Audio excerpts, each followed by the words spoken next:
Ouais, là, je sais, en parlant avec un ami, il y a un truc super intéressant là, un truc. Oh là là, ça peut vous sauver, sauver, la meuf.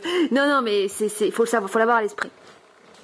Vous savez, donc la famille et tout, c'est les non-dits, et puis tout le monde enterre son feu, tout le monde enterre sa colère ou va l'exprimer sur des sujets extérieurs, mais pour pas dire qu'en fait il y a un truc à l'intérieur qui va pas.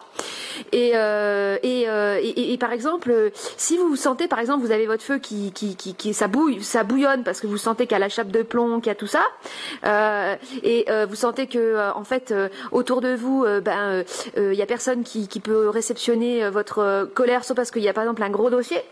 Moi, par exemple, j'ai un gros dossier dans mon histoire personnelle que je sais que mes parents peuvent pas l'entendre, voilà, et j'ai pas envie je sais qu'ils sont pas prêts, donc j'ai pas envie de les brusquer par rapport à ça, et donc je choisis de pas leur en parler. Après, si je sens que je dois leur en parler, là, ça se présente, je le ferai, mais je ne vis pas ce secret qui en est un comme un poids puisque j'ai pu en parler, j'ai pu parler de tout ça, donc j'ai pas de problème par rapport à mes parents, mais donc j'ai pas envie de les agresser, et donc si vous sentez donc vous avez ce feu, et ben en fait vous utilisez la colère déguisée. La colère déguisée. Parce que, donc, la colère vibratoire, c'est vous adressez votre feu contre l'invisible. D'accord? Contre votre propre inconscience, ou contre votre propre astral, contre les forces qui sont présentes aussi à travers les autres, que les autres n'ont pas conscience.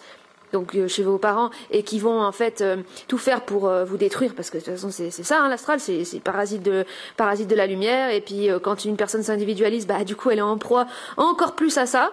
Et d'ailleurs je voulais je reprends un truc vite fait sur David, que il y avait, j'ai vu un montage vidéo où il y a les best-of de David qui s'énerve en fait, qui est énervé par ses intervieweurs. Les intervieweurs, c'est des programmateurs, symboliquement ça représente ça, l'intervieweur, et en fait il est agacé. Et en fait, il est en guerre contre l'invisible. C'est-à-dire que même David Bowie, qui était quand même une espèce d'hybride un peu chelou, mais il avait de l'individualité, donc il avait de l'identité, parce qu'il avait quand même un esprit, bah en fait il a déclenché une guerre mais un truc de ouf, hein, contre les forces. Et tout a été fait pour le détruire aussi. Et ben putain, quand il s'énerve, il fait flipper, putain. Bon bref, c'est pas le sujet. Donc la colère déguisée. La colère déguisée, donc c'est pas assez simple. C'est par exemple, vous parlez d'un sujet de merde, vraiment un truc débile, que vous êtes sûr que ça va pas réveiller les passions, parce qu'aujourd'hui il y a des passions qui se réveillent surtout. Alors je sais pas, moi vous inventez un faux problème débile, vous êtes sûr que personne va comprendre votre délire, comme ça moi c'est réglé. Je sais pas moi, qu'est-ce que je vais prendre l'exemple de quoi? Un truc stupide. Les décorations de Noël. Ah non, ça peut être sujet qui peut réveiller les passions. Un sujet débile. Les moon boots. Voilà. C'est pas possible de porter des moon boots. Becky, comment ça, des moon boots? Jamais de mon vivant je porterai des moon boots. Jamais. Voilà, ça c'est un bon exemple de colère déguisée. Et là, vous vous énervez contre les moon boots. Les gens ne vont rien comprendre. Vous dites, oh putain. Et vous, c'est bon, vous adressez votre colère contre l'invisible. Mais vous avez heurté personne, en fait. Parce que le but de la colère vibratoire, c'est de s'adresser contre les forces. Si c'est trop outrancier, si la personne s'en prend trop votre intégrité psychique et même physique, bon bah là de toute façon il n'y a pas le choix, il faut affronter directement, mais c'est les forces, hein. Et là donc si vous êtes quand vous êtes en comité, en groupe, bon c'est plus délicat, hein. La frontalité, frontalement c'est plus complexe, et si aussi il y a des enfants, et voilà, donc il vaut mieux déguiser, faut jouer la comédie. Mais en jouant la comédie, ça t'empêche pas d'être réel dans ce que tu fais. C'est-à-dire que l'apparence, c'est une stratégie, hein. Tout comme le caméléon, il se transforme, il se transforme, il change il s'adapte. Non, c'est pas une bonne, c'est pas le caméléon. C'est plus l'utilisation tout simplement de l'artifice, de l'apparence, les apparences. Ceux qui sont séduits par l'apparence, ils sont séduits par la forme. Donc au moins, vous utilisez ça pour que les gens soient, on va dire, illusionnés par la forme, comme ça vous permet, vous, de faire votre travail dans l'énergie, dans l'invisible, en fait. En toute tranquillité. Ah ouais, moi j'adore le faire. Je le sens quand il y a la chape de plomb, là, quand il y a le truc là bien lourd, là. Je sais que les personnes qui écoutent ces vidéos, vous êtes vous les personnes, vous les personnes qui écoutez, vous êtes vous-même en processus d'intégration de votre énergie, en création de votre identité propre, donc en dissolution des aspects en dissolution de votre personnalité, pour et votre création d'identité propre, c'est lié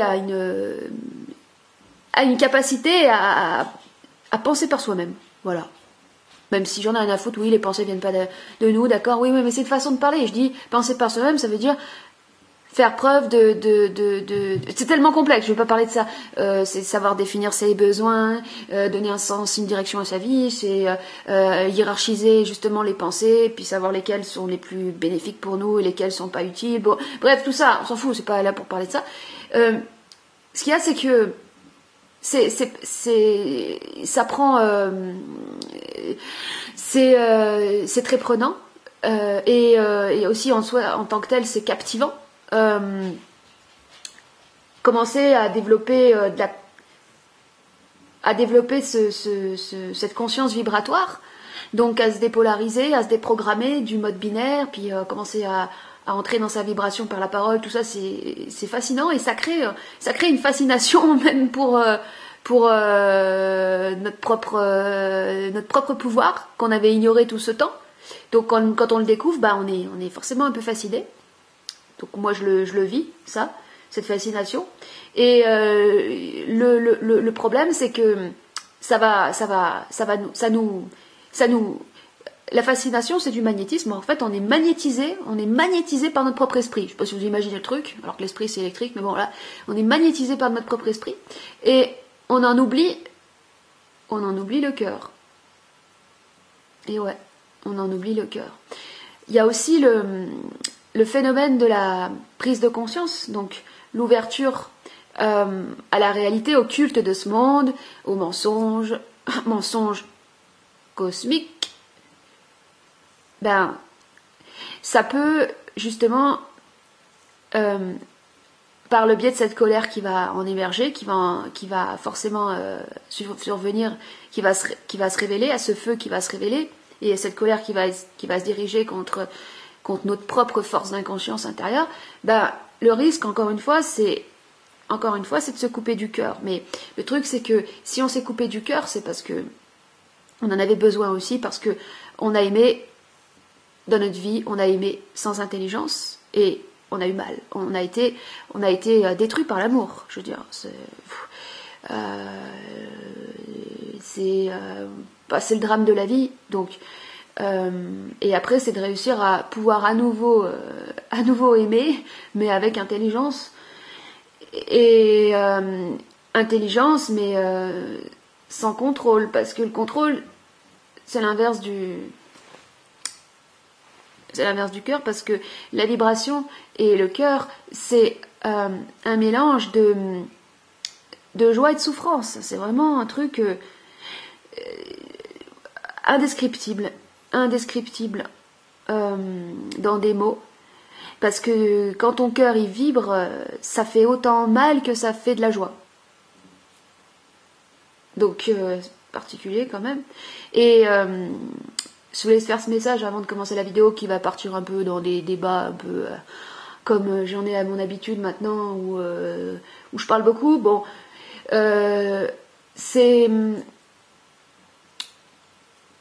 c'est que n'oublions pas, oui, peut-être qu'on l'a oublié, c'est peut-être qu'une histoire d'oubli, que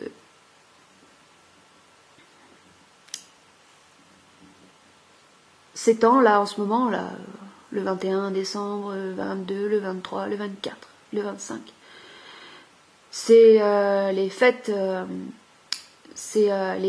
c'est symboliquement, c'est le 21, c'est le jour le plus sombre, le jour le plus court, et à partir du 22, les journées rallongent. Donc c'est le retour de la lumière, du soleil qui vient réchauffer quoi? Qui vient réchauffer nos cœurs. Noël, c'est une fête de recueillement. Et c'est la fête du cœur. C'est la fête du recueillement dans notre cœur. Et cette fête, nous sommes amenés à la vivre avec nos proches, en famille. Parce que c'est là que c'est le plus dur. Parce que c'est là que se logent tous les non-dits, toutes les impuretés du cœur, justement. Toutes les blessures mais surtout en soi les non-dits qui sont les causes, les origines des rétentions et des maladies. Et je dirais même que le fait de se couper du cœur en étant trop magnétisé par le mental et trop fasciné par notre propre capacité à monter en vibration, tout ça. Je dis de la merde parce que tu montes en vibration, c'est tout qui monte en vibration, c'est ton cœur aussi, il n'y a pas de séparation, mais je veux dire, c'est une façon de parler. La fascination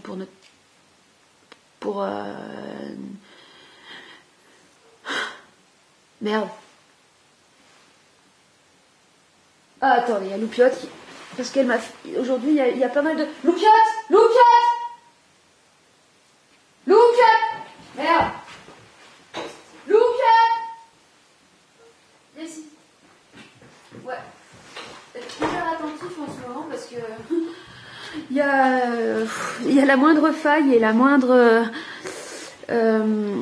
inattention va être complètement utilisée pour la confrontation, et je dois être attentive à ce à quoi je dois être attentive, quoi. Je peux pas. Ouais. Donc les chiens c'est hyper utile pour beaucoup de choses, mais c'est surtout par rapport à la révélation des failles, parce que en fait le chien c'est un révélateur, donc mais un révélateur intelligent dans le sens que c'est un allié aussi, donc il le fait, c'est dans un but de te permettre d'évoluer. Donc ouais. Aujourd'hui j'ai eu une inattention et je l'ai payé directement avec ma chienne, quoi. Bon, après il y a des chiens qui sont plus confrontants aussi, mais après ça dépend aussi il n'y a pas de hasard dans la relation entre le chien et son maître, et dans le choix et dans la rencontre. Et bon, bref, c'est pas suivi. Donc c'est la fête du cœur, du recueillement, et ce cœur, ce recueillement,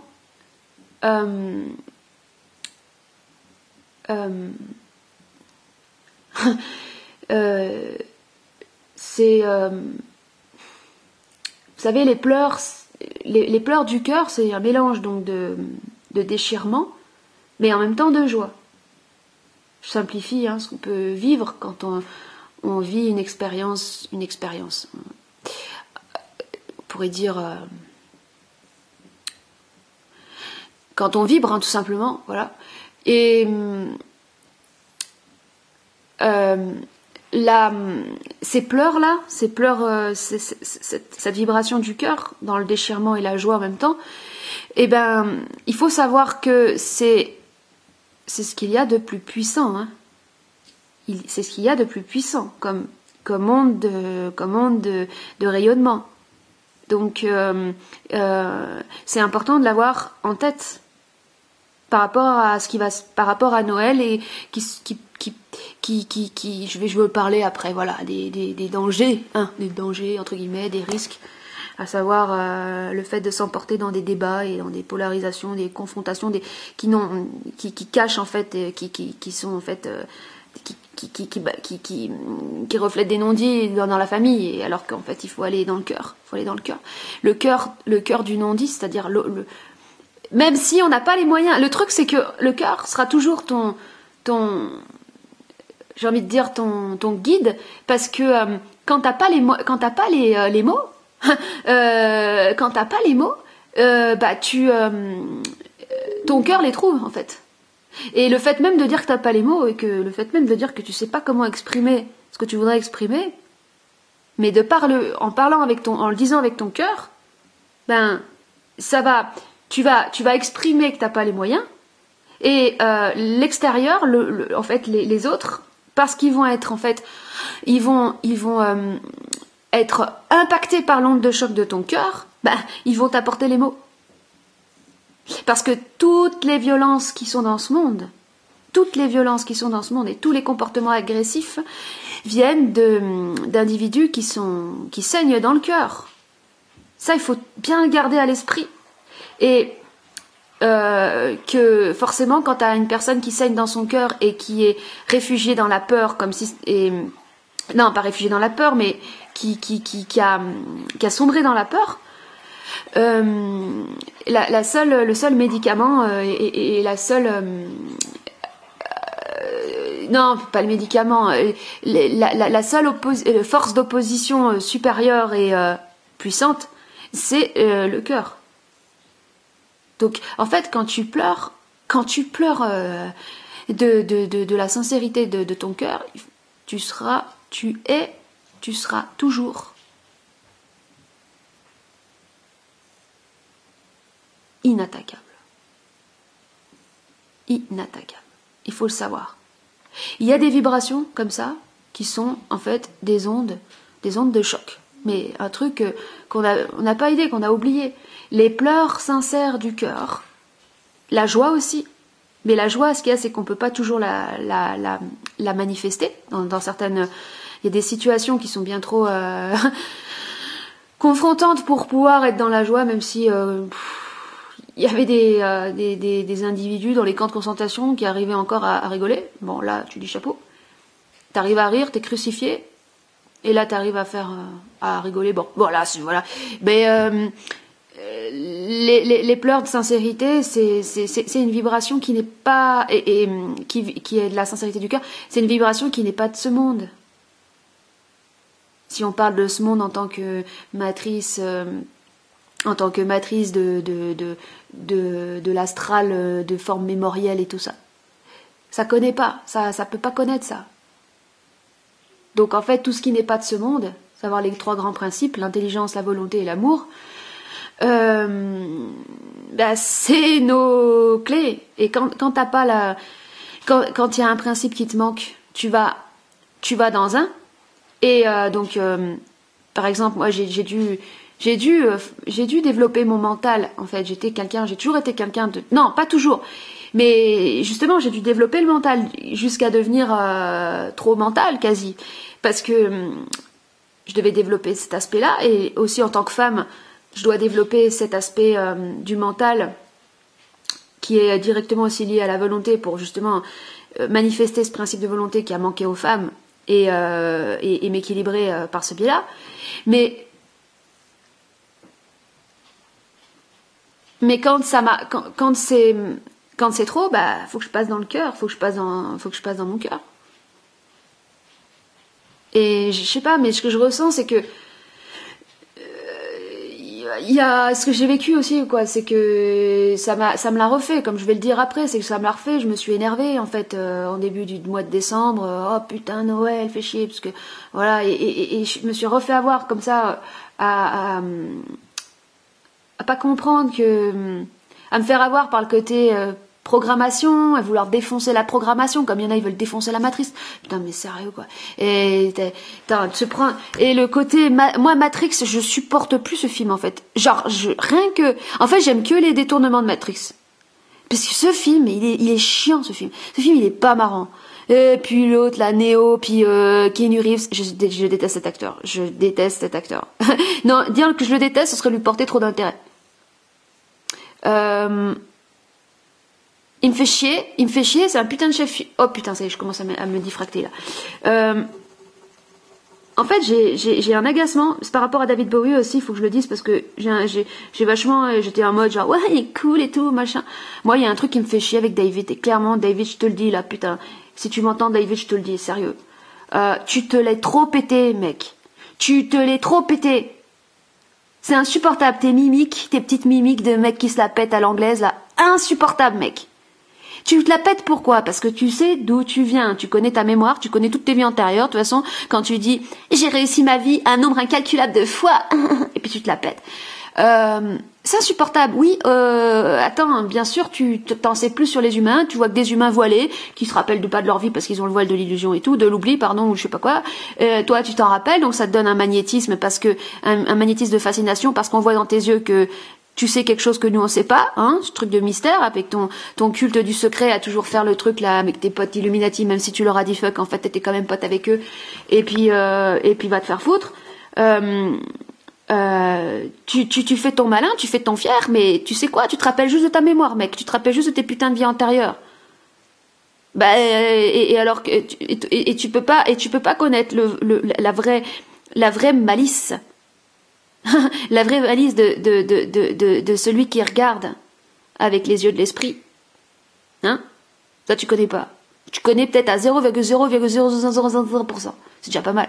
Bon, si t'en avais pas d'esprit, t'aurais pas pu avoir d'autodérision. Donc voilà, t'en as un petit peu. Hein, t'en as un petit peu, c'est bien. Mais bon, si tu reviens, comme t'as dit que t'allais revenir, t'as dit ouais, je reviendrai volontiers, juste pour être à nouveau dans tes bras en parlant à ta femme. Ça, c'est très beau. Ça, c'est là c'est là où t'as le plus. Là, c'est là où t'as le plus été réel. Là, c'est là que moi, quand j'ai vu ça, ça m'a bouleversée. J'ai chialé et tout. Waouh, tu retraverserais l'enfer. Tu retraverserais l'enfer pour être à nouveau dans ses bras. Bravo. Tu sais quoi, tu me fais penser au vampire tu me fais penser à Dracula, au Dracula de Coppola. C'est un vampire et puis au dernier moment, bah, l'amour pour une femme, pour une humaine, ça le transforme en Christ. Voilà. C'est un truc de fou. Hein. Comme quoi le principe christique, le Christ est miséricorde. Alors là, c'est peu dire. Et qu'est-ce que je disais? Putain, je voulais faire une vidéo de 5 minutes sur Noël, genre juste idée cadeau, parce que je vais parler d'une idée cadeau à la con. Et ben voilà, je me retrouve à refaire une vidéo de 1 heure. Putain, mais c'est à chaque fois pareil. Ben c'est comme ça. C'est comme ça. Oui, je te disais, ouais, genre j'imaginais, j'avais des trucs à dire à David, parce que là, il faut que je range un peu mes affaires. Là, en fin d'année, je range toujours les affaires. Il y a tous les trucs, les tiroirs que j'ai ouverts, je les referme. Je remets les trucs en ordre et tout. Et j'ai trouvé que j'étais un petit peu trop en mode adolescente attardée, fan de son idole. Là, ça m'a saoulé à un moment donné, ça aussi. Et j'allais te dire, David, c'est quasiment sûr que si tu reviens, mec, bon, déjà, c'est pas ta grosse âme qui va revenir d'un coup comme ça. Ton âme, elle va être coupée en plein de morceaux. Et puis surtout, ça va être coupé en plein de morceaux de mecs qui vont avoir des vies de merde, hein, quand même, hein. Qui auront, c'est fini les grands lofts de 1000 mètres carrés et tout, vas-y que j'utilise mon électromagnétisme pour la fascination. Ah, non, ça va être des mecs et des nanas qui vont en chier, qui vont se prendre des râteaux, qui auront plus de magnétisme, qui vont ramasser. Ah bah ouais, hein. Bah c'est ça l'équilibrage, c'est ça l'évolution. C'est quand t'as trop tiré sur un truc, bah bang, après c'est ça, bon bref. Et tu vas peut-être un petit peu moins faire ton malin là. Ah David, tu vas arrêter de te la péter. Ah puis j'ai encore vu une interview là, putain. Alors avec son groupe Teen Machine, ça j'ai jamais pu écouter Teen Machine tellement que là c'est trop pourri là ça va trop loin dans la pourriture.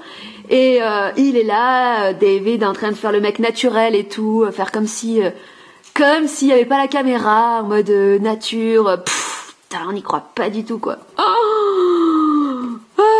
Bon, allez bref, digression sur digression. C'est quoi le sujet? Noël, le cœur. Ouvrir son cœur, c'est le plus dur. C'est facile de combattre une personne qui a peur et de la renforcer dans ses systèmes d'autodéfense. Sauf que qu'est-ce que ça crée? Ça crée un magnétisme, c'est-à-dire que ça crée que ça monopolise complètement l'énergie. Au niveau de l'énergie, ce qui se passe, c'est que tout le monde est absorbé dans cette énergie. Et il s'agit d'être intelligent. Il n'y a pas d'amour sans intelligence. Et pour être intelligent, utiliser la technologie du cœur pour désamorcer toutes les prises.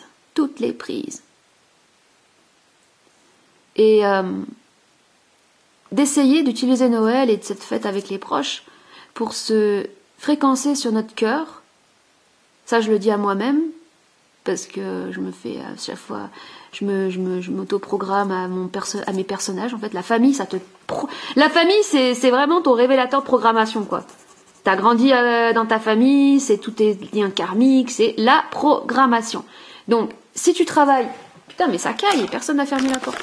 Si tu travailles justement, si tu utilises ça pour travailler, et si tu arrives en plus de ça à faire vraiment le travail, mais alors tu vas, ça va te faire grandir. Et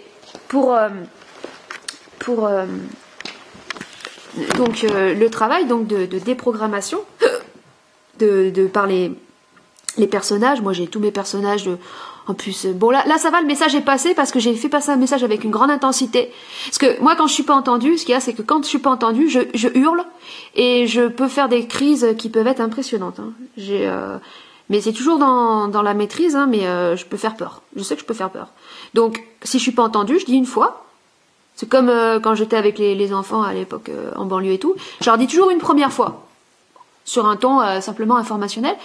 Si c'est pas entendu, je répète une deuxième fois. Et à la troisième fois, si à la troisième fois, il a toujours pas entendu, alors là, attention, ça pète ça la gueule. Et j'avais dit, arrêtez avec vos petits noms, là, vos petits surnoms, les petits surnoms que vous me donnez, c'est terminé. Maintenant, vous m'appelez par mon prénom. Oh putain, ma mère, je lui ai fait peur. J'ai fait un petit peu peur. J'ai créé un choc quand même pour lui faire peur parce qu'elle m'appelait Poulette et tout. Et à un moment donné, voilà, c'était plus possible parce que tout simplement, moi, ça me programmait trop. En fait, j'étais pas assez forte en fait pour contrer le truc, quoi. Elle m'appelait Poulette. Alors ça y est maintenant. Et donc là, le message est passé et maintenant, à chaque fois qu'elle dit, allez, à bientôt, Poulette, Élodie. Le stress, ça peut... Voilà, tu crées un choc, et après, ça crée un rappel. Genre, elle sait que quand elle va dire... Élodie, ouais. Et après, je lui pour essayer de lui mettre bien le cerveau à l'envers. Non, mais tu peux toujours m'appeler Poulette. Non, mais ça, c'est cruel. Ça, c'est très cruel de faire ça. Mais après, c'est aussi un petit peu pour détendre l'atmosphère, parce qu'attends, ça va, il y a rien de... ça va, quoi. Et toujours à dramatiser sur l'astral, la programmation, la matrice et tout. Putain... Oh là, de toute façon, bref, c'est pas ça. C'est tout? Oui. Donc, j'étais encore un petit peu en train de partir là, en mode, en étant magnétisée par ma personnalité. De faire un travail de centrage, de méditation active, d'utiliser ces fêtes de Noël. Alors, on peut, bien sûr, la déconnade, le jeu et tout, je vais en parler après. Mais au niveau, ce qui est très important, en fait, il y a des événements. Les événements, ils sont toujours inaugurés. C'est-à-dire que c'est comme, si vous voulez, en politique, quand il y a des grands moments, des discours ou bien des inaugurations, des choses, il y a toujours le ruban qu'on va couper. C'est les intentions. Ces intentions, c'est les premières pierres, c'est-à-dire c'est l'inauguration de l'événement, de la chose. Et là, vous allez voir vos proches, il va y avoir un événement et vous allez l'inaugurer. Donc l'inauguration, c'est quoi? C'est les premiers instants où vous échangez avec vos proches. Vraiment, c'est les premiers instants. C'est là que ça va en fait mettre l'empreinte énergétique de cet événement. Et c'est là qu'il faut être nickel en fait. Donc nickel, ça veut dire dans le cœur. Bien sûr, avec de l'humour. Hein. Ça, c'est pas que t'es dans le cœur que tu vas être en mode Marie-Madeleine, peinture du Moyen-Âge ou je sais pas quoi, enfin un truc... Non mais... Non, parce que les icônes orthodoxes, elles font un peu flipper, quoi. Tu dis, oh putain... Ouais, attends... Disons que c'est vrai que l'humour en peinture, c'est dur à représenter. Hein. T'as plus de facilité à représenter la dramaturgie ou la profondeur en peinture, et l'humour, tu fais comment? Bon... ça, c'est plus le dadaïsme et ces époques-là. Et d'ailleurs, ça revient toujours, hein, la Vierge Marie, Marie-Madeleine, même avec Duchamp, le mec qui a mis des chiottes, dans une galerie pour dire que en fait l'art c'est bon, le plus important c'est la vie et arrêtez de nous faire chier avec vos tableaux et vos musées. En fait son chiotte, sa pissotière, et en fait ça représentait, ça faisait une forme de Vierge Marie en fait. Ça faisait un espèce de... Ah non, il disait que c'était un phallus, mais non, ça fait clairement une Vierge Marie, une forme de vierge voilée. Bon bref. Mais c'est rigolo. C'est pas salaud, c'est rigolo.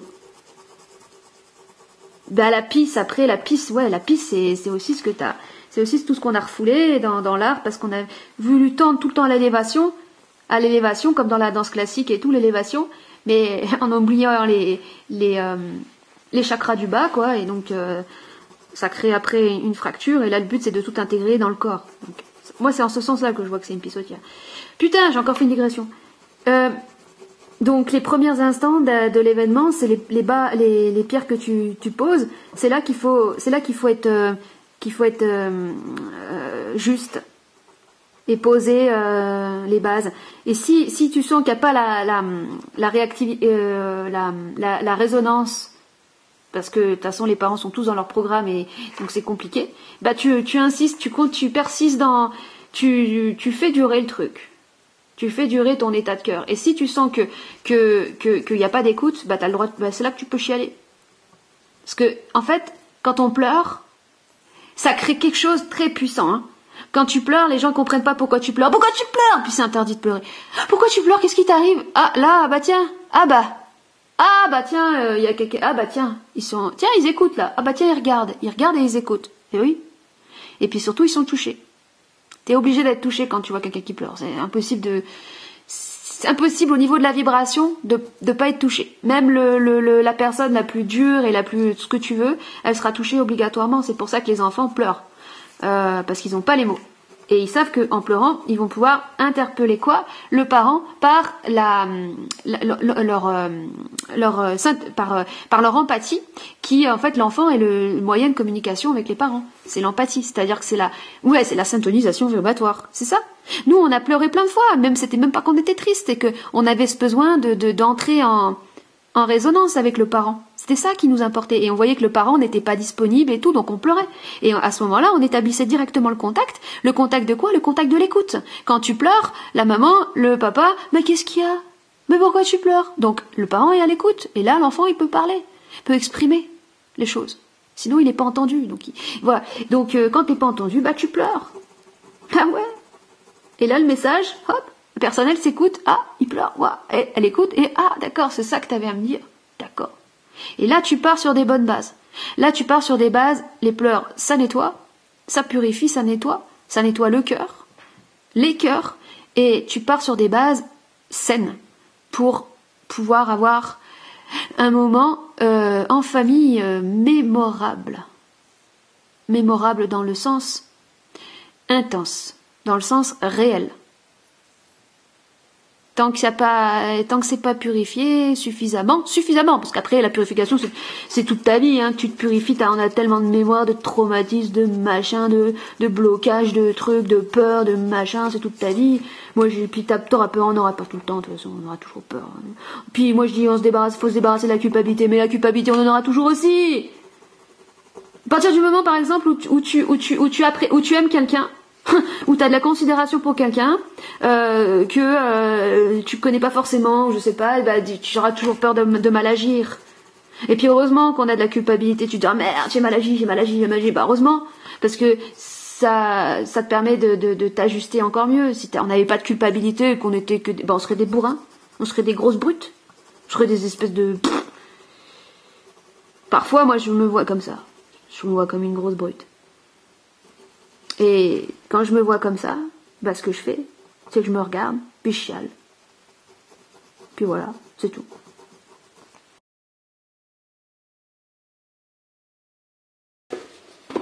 Si vous êtes en grosse galère d'idées cadeaux, mais vraiment la panique, il y a des vous pouvez fabriquer une boîte, ou bien, si ça vous fait trop chier, vous prenez une boîte, là il y avait des promos... Il y a des promos à la foire fouille, c'est des trucs qui viennent de Chine, hein, clairement, mais bon, c'est comme ça, on vit dans un monde de merde. Qu'est-ce que je voulais dire?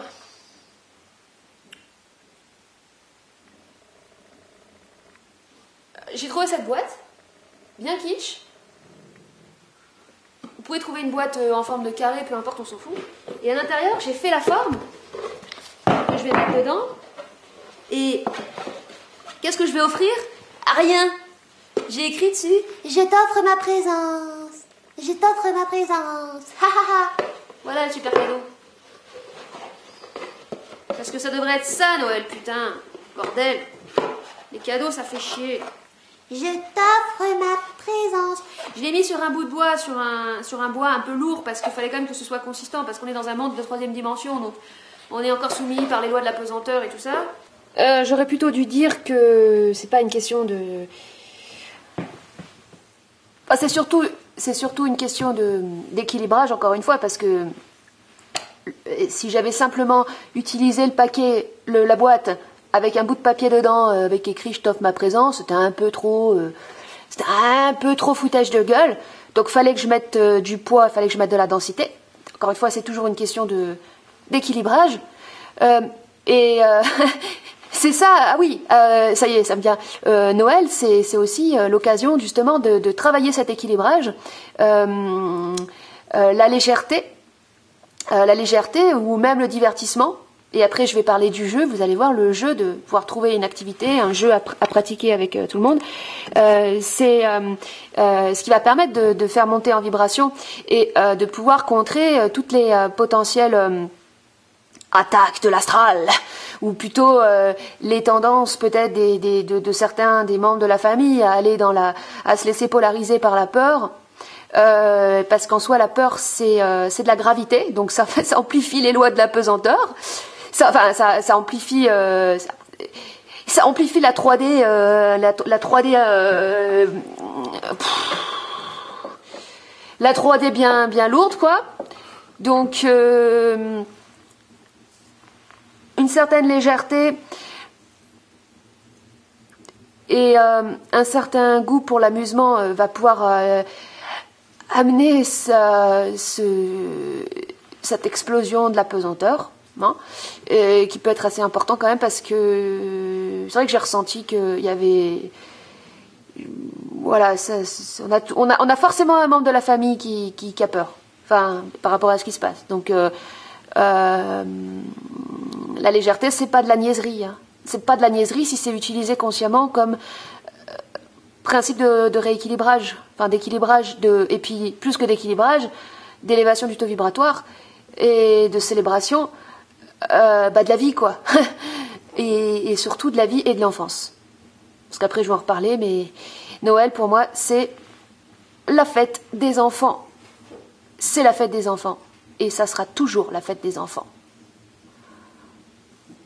Qu'il y a eu que ce soit une fête païenne dégueulasse de sacrifice, ça c'est la réalité de ce monde inversé, ce monde astralisé. Mais si tu remets le monde à l'endroit, alors c'est la fête de l'enfance. Et c'est l'occasion de célébrer notre enfant intérieur, parce que c'est d'abord à l'intérieur que ça se joue, et que c'est tout là que ça part, c'est tout là que ça part. Et c'est quand tu tues cet enfant intérieur que voilà, ça part en couille. Et c'est l'invitation, ouais, et c'est l'invitation à chacun, par-delà les débats à n'en plus finir, binaires, hypnotiques, de programmation matricielle, bien mal, complotiste, anticomplotiste, oh là là là là là là. Ouais, je me parle à moi-même.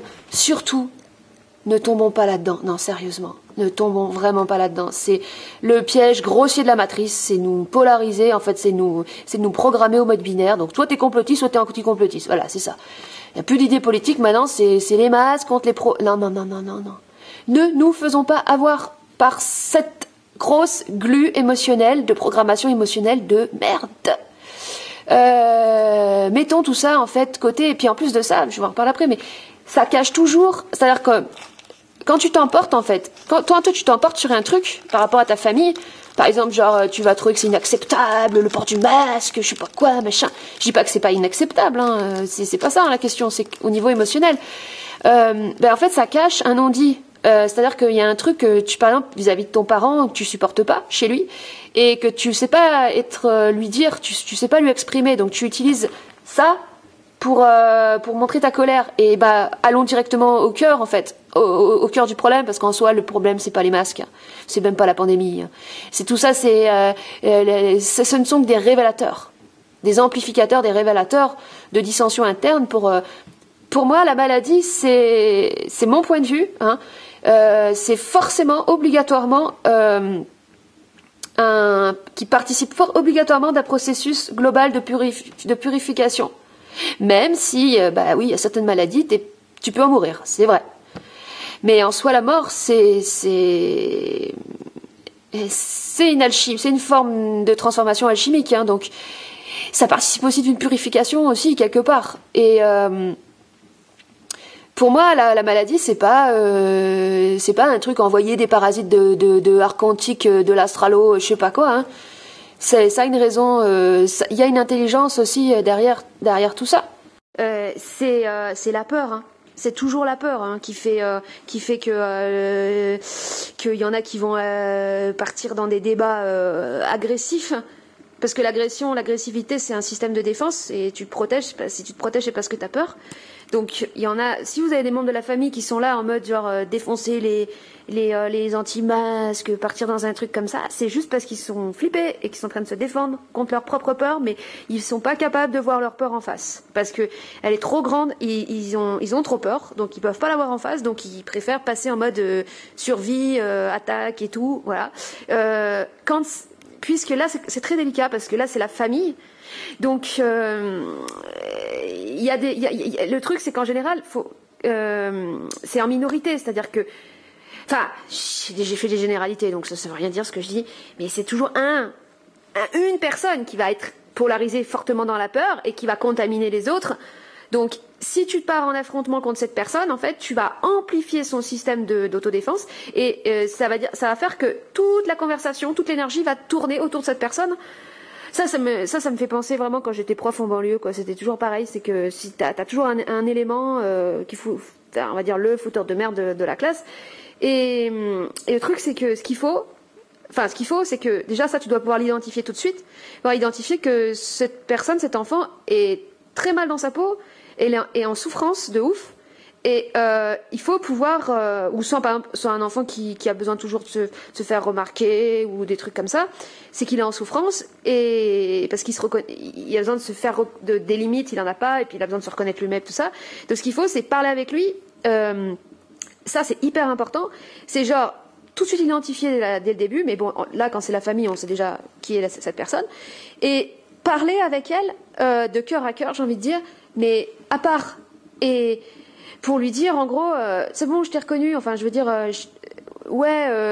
t'es une personne extraordinaire, voilà. Enfin, c'est un peu ça, c'est hyper dur parce que de dire à quelqu'un qui est dans la peur en fait je t'aime comme t'es quelqu'un qui compte beaucoup pour moi et tout, mais il faut que ce soit sincère, hein. Bien sûr, si c'est du mensonge, le mensonge ça vibre, hein. Le mensonge ça vibre toujours, ça vibre le mensonge, donc ça crée de la merde.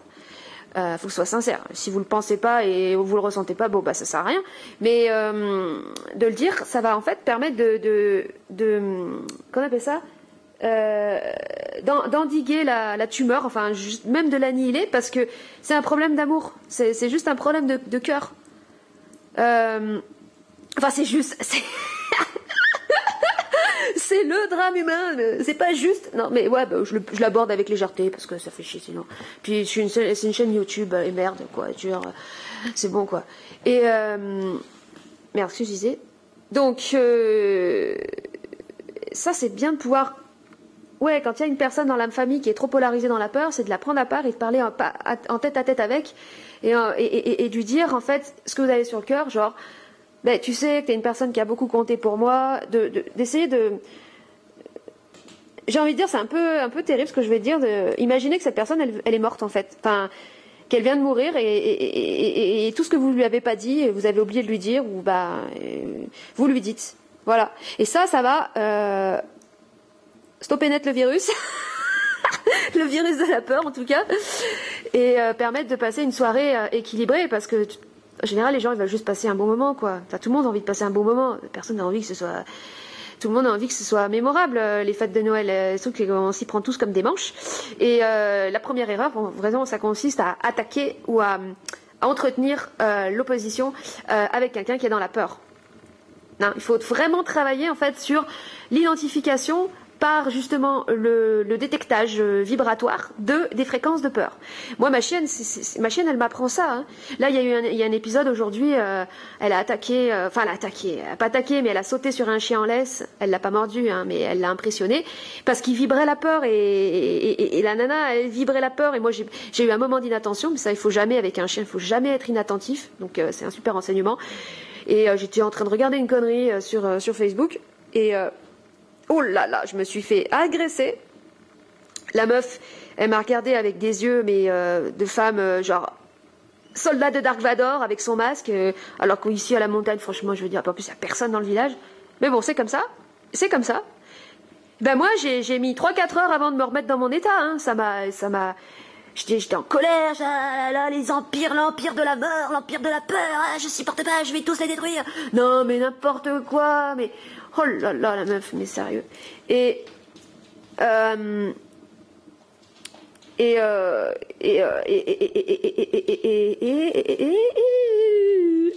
c'est tout.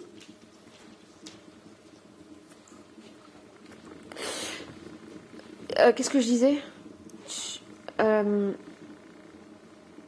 Et oui, donc le chien comme le chien, c'est vrai que quand tu as un chien, ça te permet d'apprendre ça directement de par même pas l'observation, de par le transfert informationnel subtil quoi. Et après ça t'apprend en fait à détecter la peur très rapidement et à apporter une réponse adaptée, à savoir tout simplement réconforter, rassurer une personne qui a peur. Faut pas l'engueuler, putain.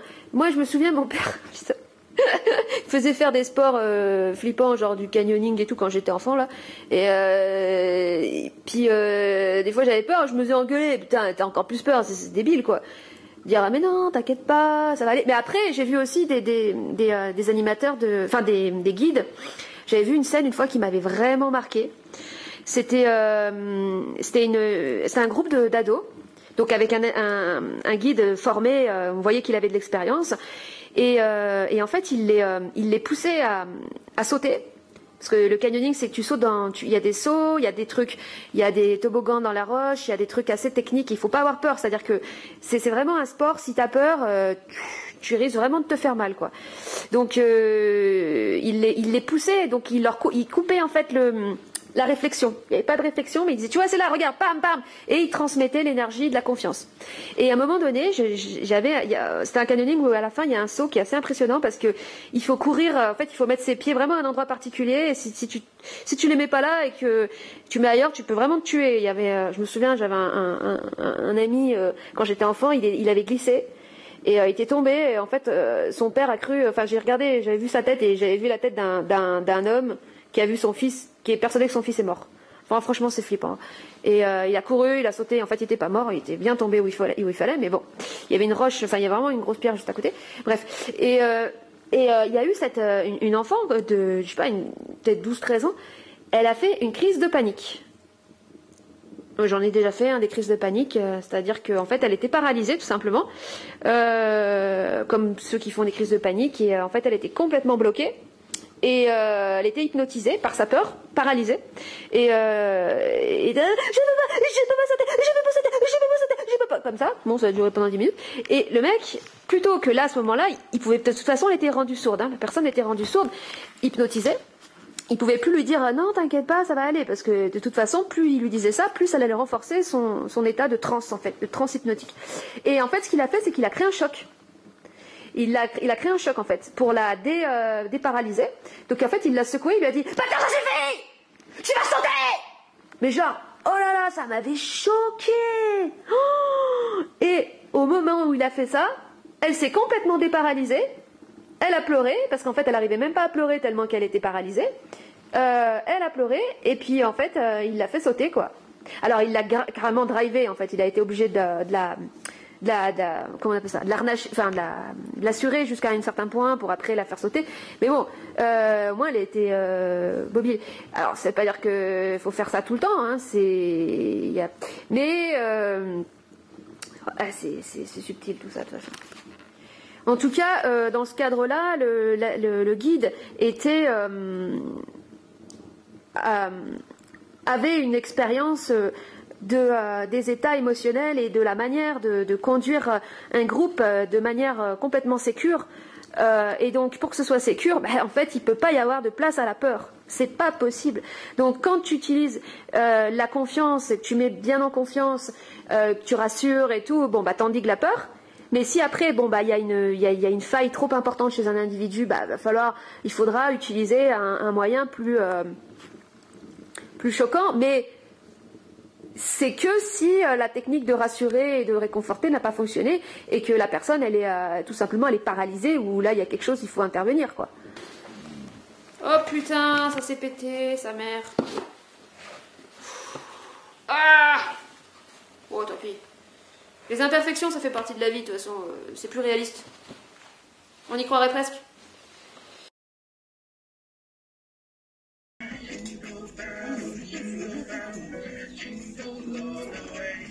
Bon, j'avais prévenu mes proches l'année dernière que ce serait pour moi le dernier Noël.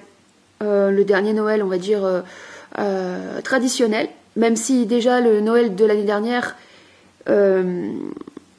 j'avais amené autre chose. J'avais organisé un jeu, voilà. Et c'était très intéressant. Et on peut pas y échapper à Noël, de toute façon. Putain, moi j'ai tout essayé, hein, tout essayé. Et ça fait depuis longtemps que j'essaye. En passant par des cadeaux complètement décalés, en des trucs... et j'essaye de fuir, de contourner le truc. Et en fait, Noël revient toujours. Et oh putain, et tu peux rien faire. Donc... cette année encore, vers le 8 décembre, par là, 3-4 décembre, je commençais à stresser. Parce que ça me fait ça chaque année, j'ai peur de Noël. Donc là je me suis dit non, sérieux, il y a un souci, quoi. Et ça c'est intéressant parce que, oui, on se fout la pression, parce que, voilà, il faut trouver des trucs, il faut être présent, il faut ci, faut ci, faut ci, faut ça. Et surtout quand t'es en... T'as besoin d'être avec toi-même dans ton énergie et tu sais qu'il y a cette contrainte qui est imposée et auquel tu peux pas y échapper, ça te fait chier. Mais c'est intéressant parce que en soi, tout ça c'est surtout les pensées qui viennent nous... C'est les pensées qui nous parasitent, surtout les pensées, on va dire... la qualité de ces pensées, la nature de ces pensées, la qualité vibratoire de ces pensées qui est le problème en soi. Et par rapport à Noël, puisqu'on peut pas y échapper, franchement, on n'a qu'à en faire quelque chose de... Je vais pas dire créatif, parce que quand tu arrives au créatif, c'est parce que déjà tu as suffisamment brassé la merde. Mais d'accepter d'aller dans ce qui est pas forcément agréable, parce que ça brasse beaucoup au niveau familial, sur notamment Noël. Pour moi, ça symbolise un peu tout ce qui est non dit au niveau familial. Parce que, voilà, on a tous connu les moments de pétage de câble en famille, ou les grandes engueulades en famille. Et c'est aussi ces engueulades ce qui permettent de faire sortir des trucs. Alors on n'est pas obligé de passer par l'engueulade. Et moi, je vais me préparer parce que je sais qu'au niveau émotionnel, tout ce qui est famille, tout ce qui est proche, de toute façon, c'est toujours plus puissant, plus fort. Et c'est là que ça travaille le plus et que c'est le plus intéressant. Et justement, par rapport à...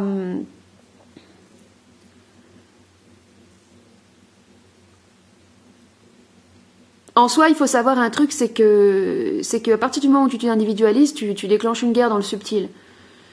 Et ça, c'est un état de fait. T'es en guerre. Quand t'es en individualisation, t'es en guerre permanente avec le monde extérieur. Mais le truc, c'est que il s'agit d'être intelligent. T'es en guerre, ça c'est une réalité, mais tu vas pas mener la guerre. Dans le sens, si tu dois la mener parce qu'il y a une personne qui s'en prend à ton intégrité psychique et physique, et oui, forcément, tu vas mettre les limites et tu vas montrer que ça marche pas avec toi. Et tu seras sans pitié. Mais ça sert à rien d'aller déclencher,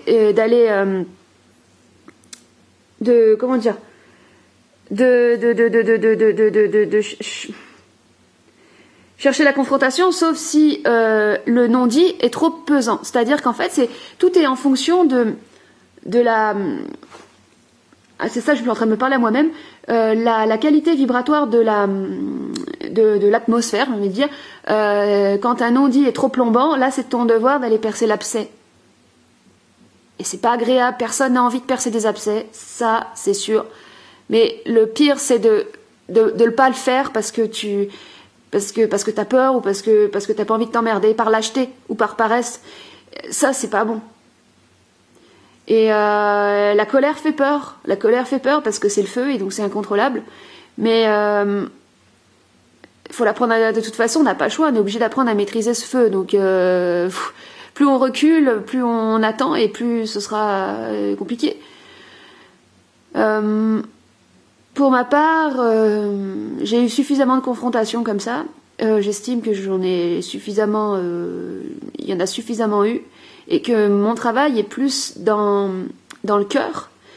Et le cœur, ça va forcément avec l'intelligence. Le problème, c'est que dans notre vie, quand on a été dans le cœur, on n'était pas dans l'intelligence, et quand on était dans l'intelligence, on n'était pas suffisamment dans le cœur, parce que en soi, il y a comme une sorte aussi d'affrontement, de guerre entre l'intelligence et l'amour. C'est comme des sortes de pôles par lesquels on serait magnétisé. Moi, j'ai une tendance, par exemple, à être magnétisée par mon mental et à me réfugier dans le mental et à me couper du cœur. Ça, c'est une tendance purement occidentale, très occidentale.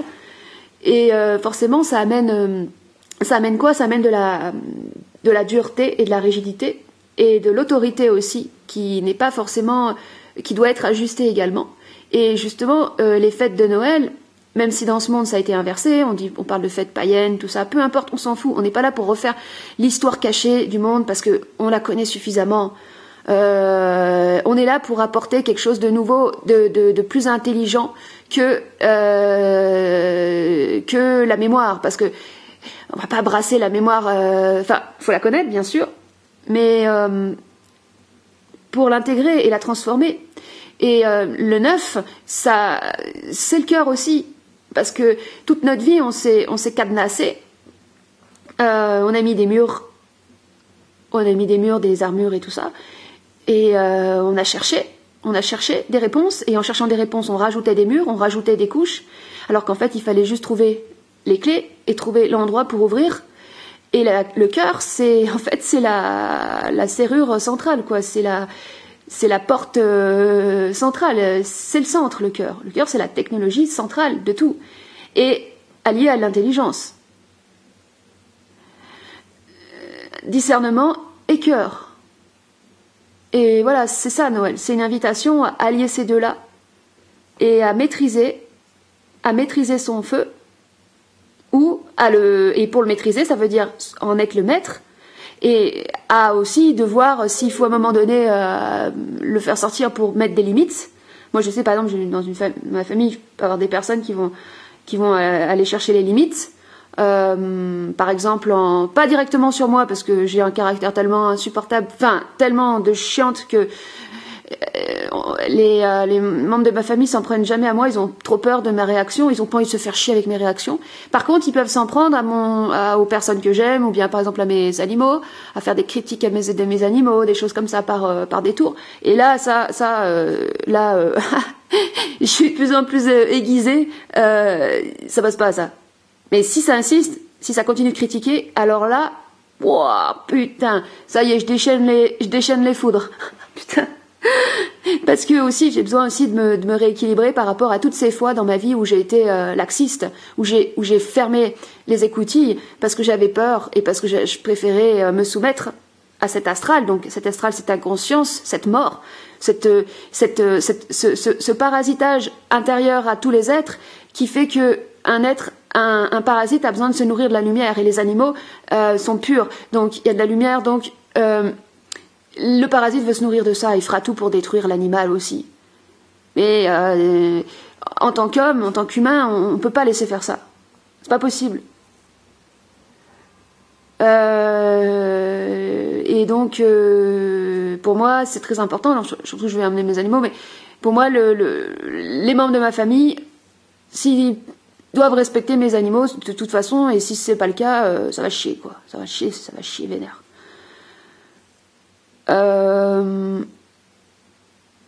Voilà, c'est tout. Beaucoup de choses, c'est intéressant. Encore une fois, c'est comme les vagues. Noël, c'est une vague, et puis ça dépend comment on la prend, et ça doit nous permettre de... On doit s'approprier, voilà, on doit s'approprier cette fête, quoi. Un principe de dénouement et de recueillement intérieur avec les autres, avec les membres de ma famille, de la famille, mais de recueillement intérieur dans le cœur. Voilà, je me le dis aussi à moi parce que putain, je suis tellement programmée quand je vois mes proches. Oh là là là là, je me mets en mode Élodie qui fait des blagues à 24. Ah, c'est insupportable. En mode Élodie qui est toujours dans la déconnade, qui fait que parler et déconner et parler de sujets et faire des oh là là là là là là. Déjà rien que d'y penser, j'ai mal à la tête. Enfin, j'ai pas mal à la tête, c'est que je suis déjà bourrée parce qu'en fait, quand en famille, ce qui se passe, c'est que je me mets à parler, j'arrête pas de parler et en fait, je me crée les effets de l'alcool. Et pourtant, je suis dans une famille côté de ma mère où il n'y a pas une goutte d'alcool, hein. Parce que voilà, pour des raisons familiales et tout, voilà, il n'y a pas, c'est comme ça, et de choix et tout, presque de religion, j'ai envie de dire. De toute façon, j'en ai pas besoin parce que je m'auto-bourre la gueule, donc faut que je bosse là-dessus, que j'apprenne à écouter. Oh là là là là là là, que j'apprenne à écouter.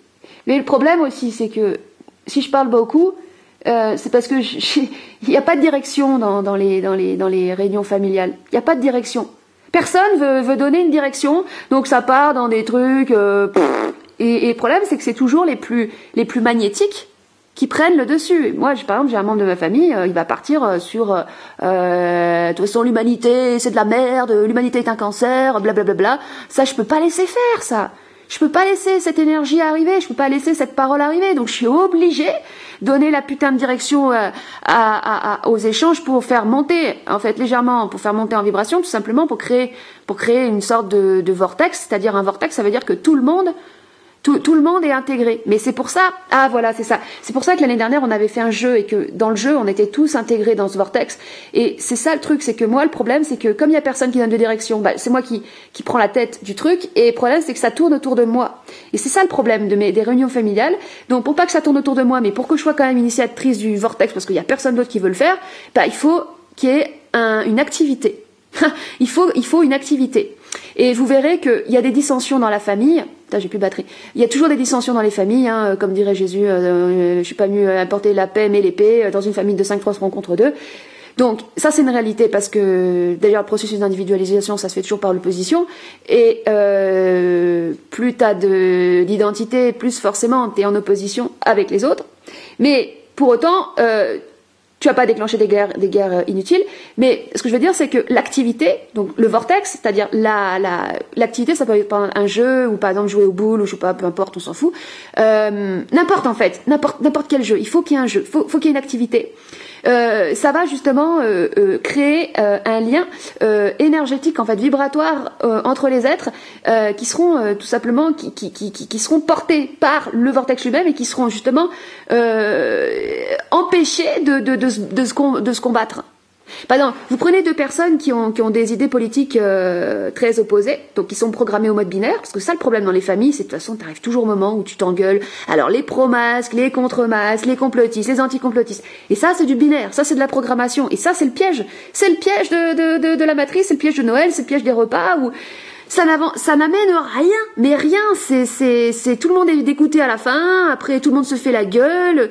Finalement, tout le monde a raison, mais tout le monde a tort. Comme dirait Gandhi, tout le monde a raison à sa manière, mais il se pourrait bien que tout le monde ait tort également. Ça, c'est la réalité. Et moi, je sais que j'expérimente à chaque fois dans ma vie que à chaque fois que je crois à un truc que j'ai dit, bam, 2-3 jours après, je me rends compte qu'en fait, je disais de la merde et que, c'était faux parce que tu crois que c'est vrai, donc c'est faux.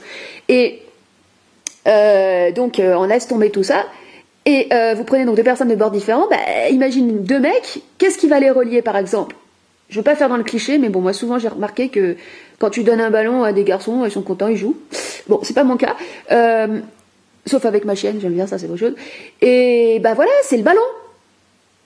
Alors, exit les masques, les anti-masques, tout le monde avec le ballon, et puis on est content parce que le jeu, de toute façon, c'est ce qui se rapproche le plus de l'enfance. Normalement, Noël, j'ai envie de dire normalement, oui, dans le monde à l'endroit, parce que dans le monde inversé, c'est sacrifice à Moloch, on donne des enfants à bouffer à des entités, parce que l'enfant c'est la lumière, parce que l'enfant c'est la lumière, tout simplement, et c'est l'esprit, c'est la représentation du Christ, enfin c'est tout ce qu'on veut, et que célébrons l'enfant en fait. Bon, les meilleures fêtes de Noël, c'est quand il y a des enfants, parce que eux, on leur fait des cadeaux, puis ça a du sens. Après, se faire des cadeaux quand t'es adulte, bon, ça c'est encore plus chelou, sauf si c'est pour faire ressurgir ton enfant intérieur. Ça c'est intéressant, de refaire surgir cet enfant intérieur, cette pureté, et de se reconnecter à cette pureté, à cette enfance, cette part d'enfance en nous. Donc, encore une fois, le jeu. Amusons-nous. Pouet pouet. Joyeux Noël.